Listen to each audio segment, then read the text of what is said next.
Okay, so let's go into the risks and recommendations for the youth and smartphones you may have. What do you see as perhaps the top three biggest risks youth face on smartphones? I would say the biggest three things that I could think of that youth face when it comes to smartphones and technology is having parents that aren't involved. When a kid just gets a device and they do their own setup and they do all that stuff, you're setting them up for failure, which is not great. Another thing with children is setting boundaries, or as a child, knowing what your limits are as a kid, because our kids are only going to know as much as we know.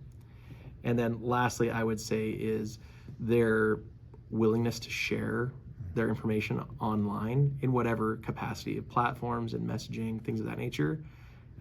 There's no barrier like there was when we grew up. There was a house and your barrier was within those walls or within your fence of your yard, and you physically couldn't go past that. But now digitally you could go across the world like that.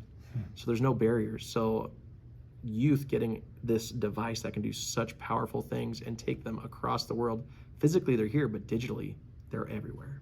That's great. That's a big risk that kids have. Yeah, excellent. In terms of that, correlating to that, we talked about the three risks for the kids. What are three things parents could do, in your opinion?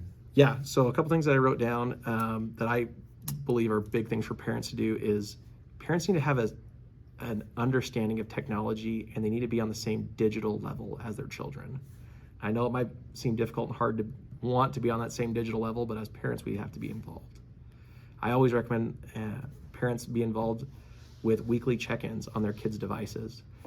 Take 10 minutes, take 15 minutes, set that up to have our kids know that we're gonna look through their devices, and that's just a part of life, right?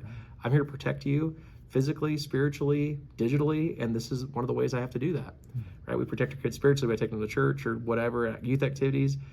Physically, by us being their protectors, providing a home. Digitally, how you do it digitally, you've got to go through that device. And I think lastly, that leads into my thing of having open conversations with our children and setting expectations of what you expect of them and what they expect of you digitally.